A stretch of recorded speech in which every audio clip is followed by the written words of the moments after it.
Good morning and welcome back to the morning commute. I hope you are well. Happy Friday, everyone. It is a beautiful morning. It's actually reading 83 degrees here at 5:30, and it's looking good. We got some moisture last night, and there was a lot of rain in the East Valley and Southeast Valley, and I think today we are going to see a high of 111 degrees. So be sure and stay hydrated, wear a cap, some long sleeve light colored shirts, and be safe out there. So what are your plans for the weekend? Anyone have any projects they're going to be working on?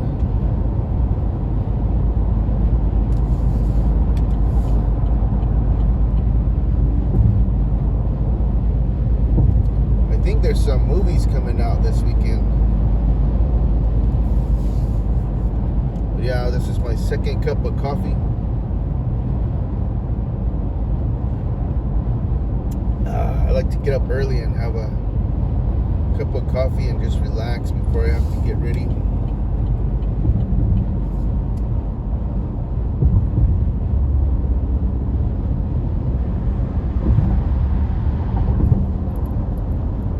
So for us, we have a few things we need to get done, but I'm not sure how hot it'll be this weekend. We definitely have some brake work to do. I brought my charger and my charger and my battery back from up north. My charger is for the impact wrench that I need to get the heavier pieces off. And then I brought the battery for the other wrench that's for the hard to reach places. So I think I'll try to pick up some of that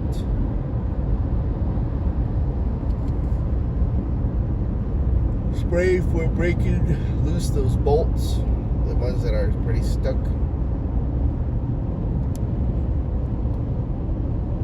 Pick some of that up at Harbor Freight. And with the 2017 Escape, there's a couple different rotor sizes that pop up when you place an order.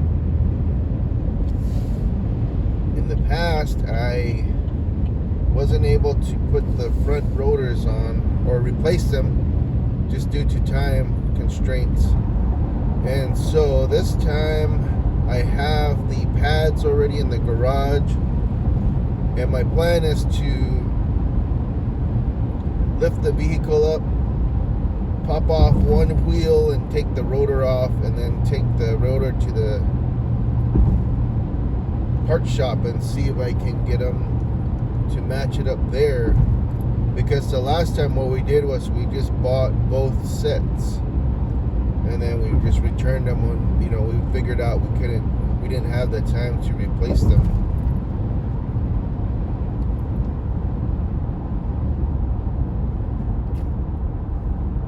And for the Jetta, we picked up the pads at the dealer up on Camelback.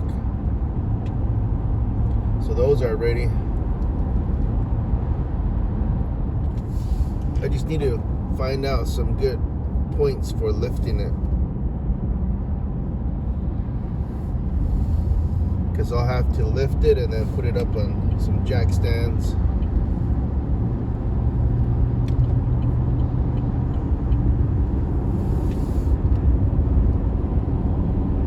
And then for the 2016 Escape,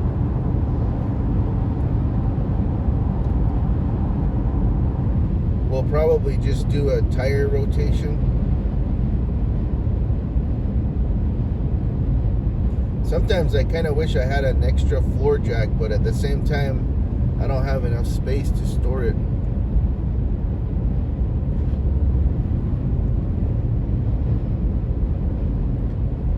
I'm supposed to be ordering some CV boots for the Polaris.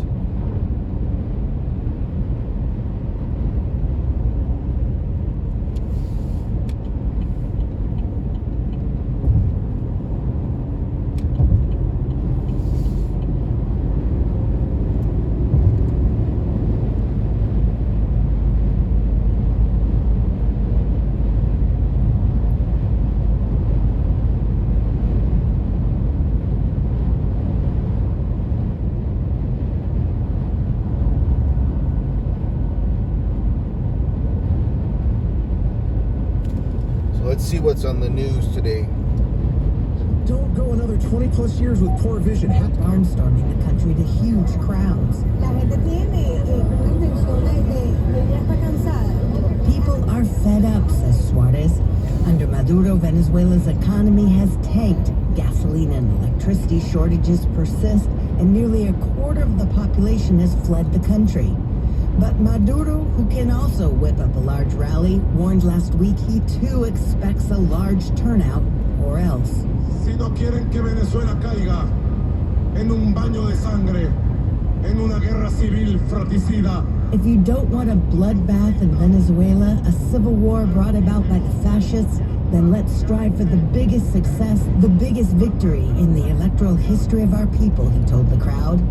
Such scare tactics attempt to suppress opposition turnout, says Caracas-based political analyst John Magdalena. Esta va a ser la elección más sucia que se haya celebrado en Venezuela en los 25 años. There is no doubt that this will be the dirtiest elections in Venezuela in the last 25 years, he says. He predicts massive fraud Sunday, although he doesn't believe the army will resort to large-scale repression if opponents take to the streets. But don't expect Venezuela's socialist government to quietly retreat either, says Phil Gunson, an analyst with the International Crisis Group. Even if Maduro loses, he has a lot of cards to play. He is in a quite strong negotiating position, at least on paper. A new president won't take office until January, leaving Maduro in total control for the next 5 months. And for now, Maduro is using all his power to stay in office. Francisco Ramirez, a retired municipal cop, pulls out his cheat sheet with the names and phone numbers of 10 people he has to bring to vote for Maduro on Sunday. Yo le canalizo una moto, un carro, lo que sea, para que vaya a votar. I'll get them a motorcycle or a car, whatever I need to make sure all 10 vote, he says. Opponents have enlisted a similar plan, but preschool teacher Gabriela Hurtado says her side will bring out way more voters. It won't be just 1 for 10, it's more like 1 for a million, she says. Now is the time for us to end Venezuela's tyranny. Carrie Khan, NPR News, Caracas.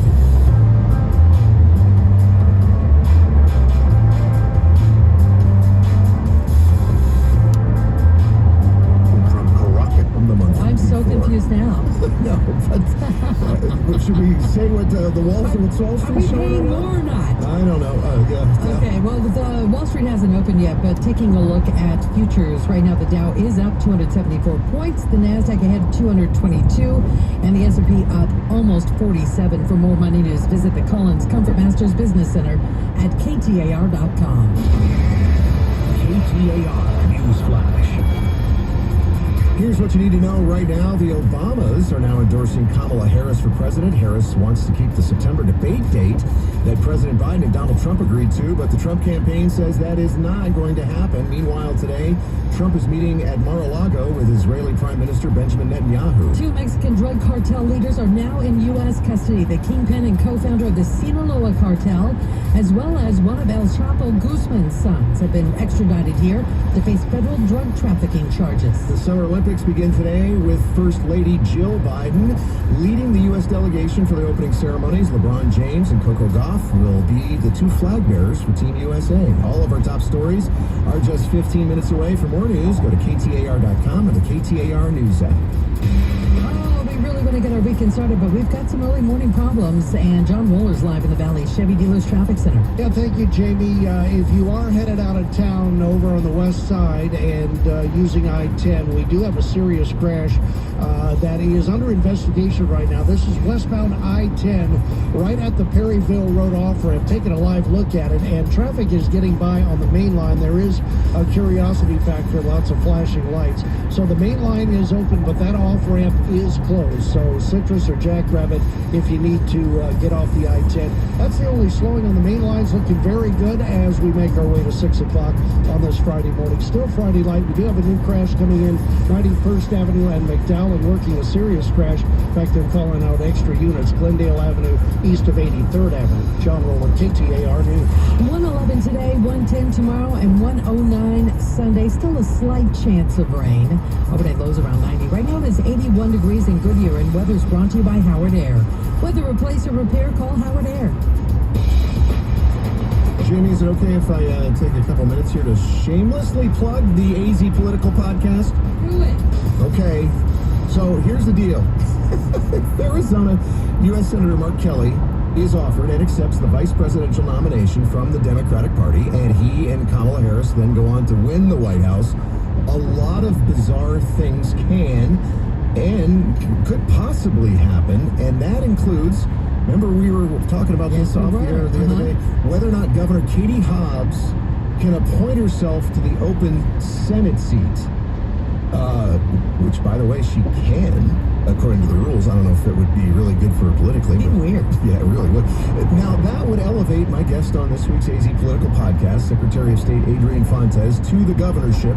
That's just one of the bizarre but potentially possible scenarios that could be triggered if Mark Kelly becomes vice president of the United States. I'm going to tell you the most bizarre and the least likely scenario that would also make Fontes governor in a second. All right. And with most things bizarre politically in Arizona includes Kerry Lake. But first, the scenario that would definitely happen if Kelly becomes VP. So the senator was elected in 2022. He was elected in 2022. That's right. He and I were on the same ticket for 6 years. So that means he would have skipped the 2024 cycle. He would have skipped the 2026 cycle, and he would have been up for re-election in 28 for that seat, which is currently the junior senator's seat. Right. Right now, there is a race for U.S. Senate for the other seat, the senior senator's seat. Right. So should Mark Kelly become the vice president of the United States and vacate his seat, that seat in the U.S. Senate would have to stand for special election to finish the term in the fall of 2026. Okay. And then that seat would be up for its normal term again in 2028. Here's the weird thing that speaks to, because then the senior senator's current seat, which is the one that Kyrsten Sinema is in, would be up in 2030. Now think about the math here. How many times in a row so far, because of the timing of Senator McCain's death, we're right now at our 5th Senate race in a row. Wow. And it is unprecedented that happened in a state. If Mark Kelly becomes the vice president, because of the ensuing special election and then another 2 regular elections, we will have 8 cycles in a row where Arizona has a U.S. senator on the ballot. Every 2 years, 8 cycles in a row, people, being elected to an office where you're supposed to hold it for 6 years. So if that scenario is not weird enough, here's the highly unlikely but still possible scenario that I mentioned earlier that we talk about on the AZ Political Podcast with Adrian Fontes. If Kerry Lake, against all odds, is triumphant in her absolute last gasp effort, the U.S. Supreme Court agrees to hear the last case that she has regarding the 2022 gubernatorial election, and then says to Kerry Lake, yep, okay, you won the election, you're now governor. What happens then? Well, because she's running for the Senate. Well, that would be interesting. That would be very interesting, because it would really... I think she might have to resign as governor if she wanted to continue on her campaign to the U.S. Senate, or she would have to withdraw from being a candidate candidate for United States Senate. Now, that's not a scenario that I had thought about because it's not going to happen. But Yeah. as unlikely as it is, and you've mentioned that, yeah, I think if she was to be declared the winner of the 2022 gubernatorial race, then yeah, I think that's what would happen. She would be a sitting governor and a candidate for a federal office. Because she's a state officer, she would have to resign To run. So she would either have She's to already running. She would have to pick. She'd have to resign before she even took office. She would have to resign before she got inaugurated. Wow, that's right. By the way, that's another scenario that would end up with Adrian Fontes as the governor. By the way. How bizarre has Arizona politics gotten? I don't know, but you can watch the AZ Political Podcast. It's right now at KTAR.com. It's also on the KTAR News YouTube page. At 5:49 coming up. All right, here's another scenario. Uh-huh. If AI runs out of content, what then? Oh. We're going to find out with Kim Commando in just a couple of minutes. Right now, though, let's find out what's going on the roads. John Roller's in the Valley Chevy Dealers Traffic Center. Yeah, we've got some issues, but overall, the Valley main lines are looking very good to start this Friday off. It is Friday light. A little bit of slowing starting to build on the eastbound I-10 coming into town from the West Valley, right around 67th Avenue, maybe an extra minute or two. It's over on the west side where we have a very serious crash and investigation. Westbound I-10 right at the Perryville Road off-ramp there.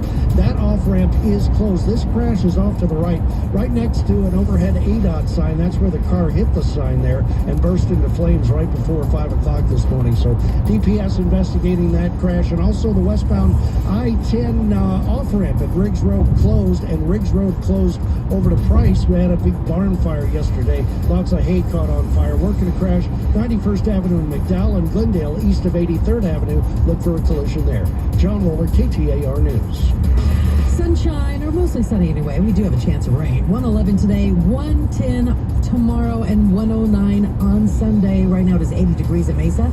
And weather is brought to you by Howard Air. Whether replace or repair, call Howard Air. Hey, it's Pat. Quick trivia question for you. How far from the valley can I get if I left in my Prius on one tank of gas? Answer is Roswell, New Mexico. The UN's Cultural Agency says the war has put the monastery at imminent risk of destruction.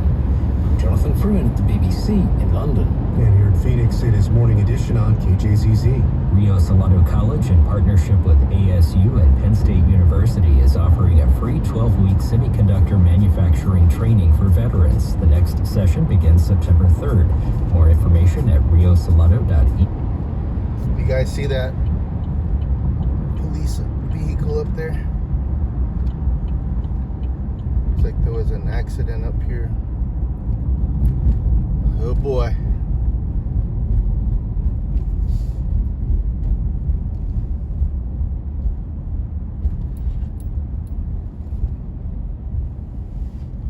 Looks like maybe some debris in the road. I think that car is continuing to drive.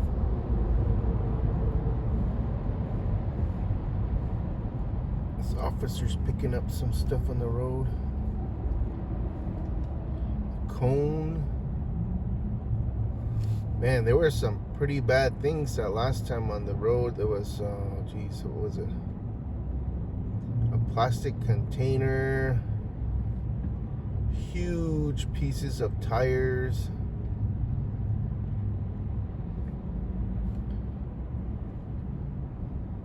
A few weeks ago, there was a big old slab of a semi tire that was on the 202 that we ran over. So those things were on the road right there, those cones. Yeah, the base of those cones is pretty thick as far as the plastic, and it'll probably damage somebody's vehicle. So according to the officer who removed them,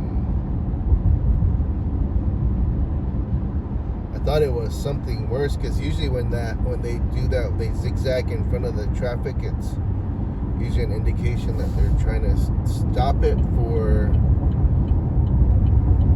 maybe ambulances to come through or for tow trucks to come through. But yeah, You guys have a great day. Don't forget to hug your loved ones. Tell them you love them. Don't forget to smile.